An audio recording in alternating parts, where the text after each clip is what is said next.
This is part 3.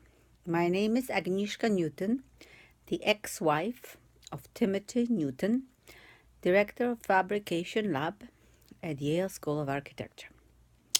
This time I'll be talking about his mother. His mother's name is Joanne Farmington Newton. She was born in the United States. Her middle, of course, before marriage name is Farmington. She married Thomas Newton, who I understand was a very nice man. My mother-in-law married him as a default. They went on a blind date, and Thomas got stuck with her. He really liked the other woman, but got stuck with her. Poor guy.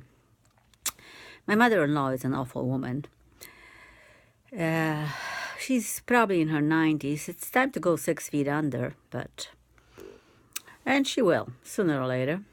She lives in Ottawa, outside of Ottawa. She remarried a gentleman named George, who was a mayor of a small town. He was Catholic, and my mother-in-law, of course, doesn't believe in any form of church or pope.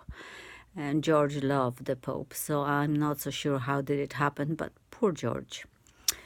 Of course, nurses didn't call her when he died, because nurses know who to call and when to call. I wouldn't recommend you meet that woman, because she's the most awful person, one of the most awful people in the world. I could compare her between Hitler and Mussolini. She's somewhere around in between there. And of course, she has forged a signature with her lawyer, because I have an email from my ex-husband of a Rodney Graham big tree to sell it when we were still living in Vancouver. And then later on, when we were in Connecticut, she produced a little copy of a letter from her lawyer that Tim sold it to her. One can't sell it when it's a marital property, and secondly, it already belonged to me. I do have a certificate for that.